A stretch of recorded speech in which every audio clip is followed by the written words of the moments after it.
জুবিনদাৰ হত্যাৰ বিষয়টোত আটাইতকৈ বেছি যদি ৰাজনীতি কৰিছে অসমৰ মুখ্যমন্ত্ৰী হিমন্ত বিশ্ব শৰ্মাই কৰিছে। জুবিনদাৰ ন্যায় তেওঁলোকে নিদিলে নিৰ্বাচনত তেওঁলোকক ভোট দিব নালাগে বুলি কৈছিলে। জুবিনদাক ন্যায় দিয়া নাই, যদিও জুবিনদাৰ ন্যায়ৰ লগত ভোটৰ সম্পৰ্ক নাই, কিন্তু মুখ্যমন্ত্ৰীয়ে এইটো এটা ৰাজনীতিকৰণ কৰিছিল। এতিয়া কিন্তু ন্যায় দিব পৰা নাই।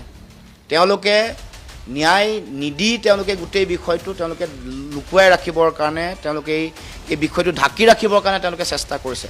আজি তেওঁলোকে ফাষ্ট ট্ৰেক কোৰ্টৰ সিদ্ধান্ত কেবিনেটত লোৱা 13 দিন অতিক্ৰম কৰিলে, গতিকে এতিয়ালৈকে তেওঁলোকে এই কাম নকৰে। কাৰণ নিৰ্বাচনৰ হয়তো 2-3 দিন, আজি অধিসূচনা জাৰি হ'ব 15 বা 17 তাৰিখৰ ভিতৰত। তাৰ আগত ফাষ্ট ট্ৰেক কোৰ্ট বনাই দিব পাৰে, কাৰণ ইম'শ্যনটো ল'বৰ কাৰণে। এই গোটেই কথাটোত জুবিনদাৰ হত্যাৰ বিষয়টোত আটাইতকৈ বেছি যদি ৰাজনীতি কৰিছে অসমৰ মুখ্যমন্ত্ৰী হিমন্ত বিশ্ব শৰ্মাই কৰিছে। এইটোৱে প্ৰমাণ কৰিছে যে জুবিনদাক তেওঁলোকে ন্যায় দিয়া বিষয়টোত জুবিনদাৰ হত্যাৰ ন্যায় তেওঁলোকে নিদিয়ে। এইটো তেওঁলোকৰ কেৱল মাত্ৰ জুবিনদাৰ এই হত্যাৰ পিছত গোটেই বিষয়টো তেওঁলোকে ঢাকি ৰাখিবৰ কাৰণে, টুপি টাপি ৰাখিবৰ কাৰণে তেওঁলোকে বিভিন্ন ধৰণৰ অপচেষ্টা কৰি ৰাখিছে। 6 মাহ হ'ব জুবিনদাৰ হত্যাৰ 6টা মাহ, 6মহীয়া পালন কৰিবলৈ হৈছে। কিন্তু ৰাইজে দেখি আছে যে কেনেকৈ